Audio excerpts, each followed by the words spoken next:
नमस्कार दोस्तों। अब आधुनिक भारत से जुड़े हुए तथ्य देखते हैं। आइए शुरू करते हैं। हम लोग आपसे पूछ लिया जाए भारत का प्रथम गवर्नर जनरल कौन था, तो बताइएगा विलियम बेंटिक। यदि आपसे पूछ लिया जाए कि भारत का प्रथम गवर्नर जनरल कौन था, तो विलियम बेंटिक। यदि आपसे पूछ लिया जाए कि भारत में एशियाटिक सोसाइटी की स्थापना करते वक्त उस समय का गवर्नर जनरल कौन, कलकत्ता में जो एशियाटिक सोसाइटी की स्थापना हुआ उस समय का गवर्नर कौन था, तो कौन था, तो बताइएगा Lord Warren Hastings. Lord Warren Hasting के समय ही कोलकाता एशियाटिक सोसाइटी की स्थापना हुआ था 1784 में। यदि आपसे पूछ लिया जाए कि सुरक्षा प्रकोष्ठ की नीति किसने दी थी, तो भी बताइएगा Lord Warren Hastings. Lord Warren Hastings से ही क्या सुरक्षा प्रकोष्ठ की नीति दी थी। यदि आपसे पूछ लिया जाए रिंग फेंस की नीति किसने बनाया था, घेरे की नीति किसने बनाया था, तो वो भी बताइए कौन, Lord Warren Hastings. Lord Warren Hastings से ही रिंग फेंस की नीति बनाया था। यदि आपसे पूछ लिया जाए कि बंगाल में द्वैत शासन प्रणाली को किसने समाप्त किया, बंगाल में द्वैत शासन प्रणाली को किसने समाप्त किया, तो बताइएगा लॉर्ड वारेन हेस्टिंग्स ने ही समाप्त किया था। यदि आपसे पूछ लिया जाए द्वैत शासन का जनक क्या है, द्वैत शासन का जनक कौन था, तो बताइएगा लियोनील कर्टिस जो द्वैत शासन का जनक था। द्वैत शासन का मतलब ये होता है दोस्त कि शासन में दो आदमियों का, दो संगठनों का शासन होता है। जैसा कि 1919 के अधिनियम के माध्यम से तो शासन होगा किसी विषय पर ही होता, तो उस समय विषय को दो भाग में बांट दिया गया था, एक आरक्षित विषय, एक अशांत विषय। तो वही होता है शासन। जब दो आदमी करने लगता है तो उसको द्वैत शासन कहते हैं। तो उसका जो जनक था द्वैत शासन के भारत में, तो उसका बताइए कौन, लियोनील कर्टिस। यदि आपसे पूछ लिया जाए किस गवर्नर जनरल पर ब्रिटेन के संसद में महाभियोग लगाया गया था, तो बताइएगा वारेन हेस्टिंग्स।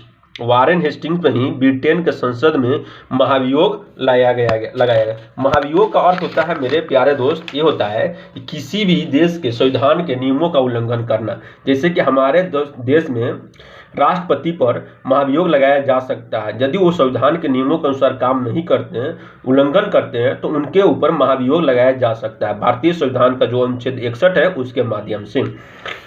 तो आइए नेक्स्ट क्वेश्चन देखते हैं। यदि आपसे पूछ लिया जाए भारत में न्यायिक संगठन की स्थापना किसने की थी, भारत में न्यायिक संगठन की स्थापना किसने की थी, तो बताइएगा लॉर्ड कॉर्नवालिस। लॉर्ड कॉर्नवालिस ने ही न्यायिक संगठन की स्थापना किया था। यदि आपसे पूछ लिया जाए भारत में लोक सेवा का प्रवर्तक कौन थे, तो भी लॉर्ड कॉर्नवालिस। लॉर्ड कॉर्नवालिस ही भारतीय लोक सेवा के प्रवर्तक थे।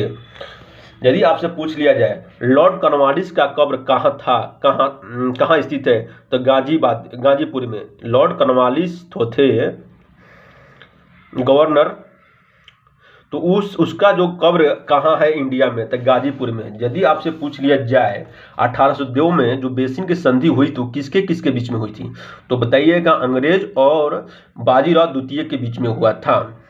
अर्थात 1820 में जो बेसिन की संधि हुआ था द्वितीय आंग्ल मट्ठा युद्ध के समय, तो वह किसके किस में संधि हुआ था, तो अंग्रेज और बाजीराव द्वितीय के बीच में हुआ था। यदि आपसे पूछ लिया जाए लॉर्ड वेलेस्ली की सहायक संधि करने वाला प्रथम मराठा सरदार कौन था, लॉर्ड वेलेस्ली की सहायक संधि करने वाला प्रथम मराठा सरदार कौन था, तो बताइएगा बाजीराव द्वितीय। बाजीराव द्वितीय ही जो सहायक संधि का प्रावधान जो लॉर्ड वेलेस्ली ने लागू किया था भारत में, तो उन्होंने क्या किया था, प्रथम बार सहायक संधि किया था। कौन, मराठा सरदार में, तो बाजीराव द्वितीय। यदि पूछ लिया जाए कि सहायक संधि को स्वीकार करने वाला पहला शासक भारत में कौन था, सहायक संधि को स्वीकार करने वाला भारत का पहला शासक कौन था, तो बताइएगा अवध का नवाब। कौन था, अवध का नवाब। अवध का नवाब। यदि आपसे पूछ लिया जाए सहायक संधि को किस काल में क्रियान्वित किया गया, सहायक संधि को किस गवर्नर जनरल के काल में, किस गवर्नर के समय में क्रियान्वित किया गया, तो बताइएगा लॉर्ड वेलेस्ली के काल में ही सहायक संधि को लागू किया गया है। अर्थात लॉर्ड वेलेस्ली ही सहायक संधि को भारत में लाया था। तो मुझे पूछ लिया जाए कि सहायक संधि को लागू करने वाला भारत में कौन सा राज्य नहीं था, तो बताइएगा कौन? इंदौर। इंदौर तो था सॉरी हैदराबाद का निजाम।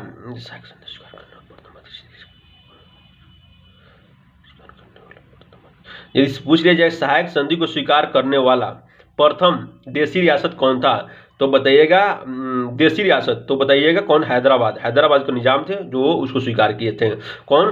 तो सहायक संधि को। यदि आपसे पूछ लिया जाए कि सहायक संधि को कौन नहीं स्वीकार किया, तो इंदौर के होलकर राज ने नहीं स्वीकार किया। यदि आपसे पूछ लिया जाए, ऐसे और भी है, लेकिन जो ये ऑप्शन में यदि आ जाए तो बताइएगा इंदौर का होलकर ने सहायक संधि को स्वीकार नहीं किया था। यदि आपसे पूछ लिया जाए कि भारतीय राज्यों पर अंग्रेजी प्रभुत्व स्थापित करने के लिए किसने शासक सहायक संधि प्रणाली शुरू की, कहने का मतलब ये है कि भारतीय राज्यों पर अंग्रेजों के द्वारा अपने प्रभुत्व को स्थापित करने के लिए सहायक संधि का प्रावधान किसने लागू किया, तो लॉर्ड विलियम बेलेजली ने लागू किया था। कौन? बेलेजली ने लागू किया था। सहायक संधि को लागू किया था भारतीय राज्यों पर स्थापित करने के लिए, प्रभुत्व स्थापित करने के लिए। यदि आपसे पूछ लिया जाए कि आंग्ल नेपाल युद्ध के समय उस समय के गवर्नर कौन था, तो बताइएगा कौन? उस समय का गवर्नर जो है हेस्टिंग्स।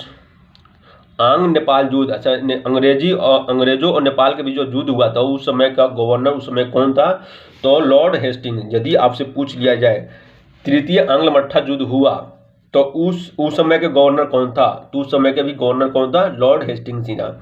जो तीसरा जो अंग्रेजों और मराठा के बीच युद्ध हुआ था 1817-18 में, उस समय का गवर्नर कौन था, तो लॉर्ड हेस्टिंग्स ही था। यदि आपसे पूछ लिया जाए टॉमस मुनरो कब मद्रास के गवर्नर बने, टॉमस मुनरो मद्रास के कब गवर्नर बने थे, तो बताइएगा 1820 से 1827 तक। 1820 से 1827 तक टॉमस मुनरो मद्रास के गवर्नर थे। यदि आपसे पूछ लिया जाए कि बंगाल के गवर्नर जनरल, यदि आपसे पूछ लिया जाए ठगों के दमन में निम्नलिखित किस गवर्नर का हाथ था, ठगों का दमन माने भारत से ठग को समाप्त करने में किस गवर्नर का हाथ था, तो बताइए कैटिमन सेलिमन का हाथ था भारत से ठगों को दमन करने में, समाप्त करने में।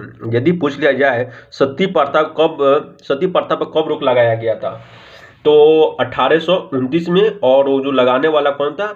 विलियम बेंटिक था। विलियम बेंटिक ने ही सती प्रथा पर रोक लगाया था। कब? 1829 में।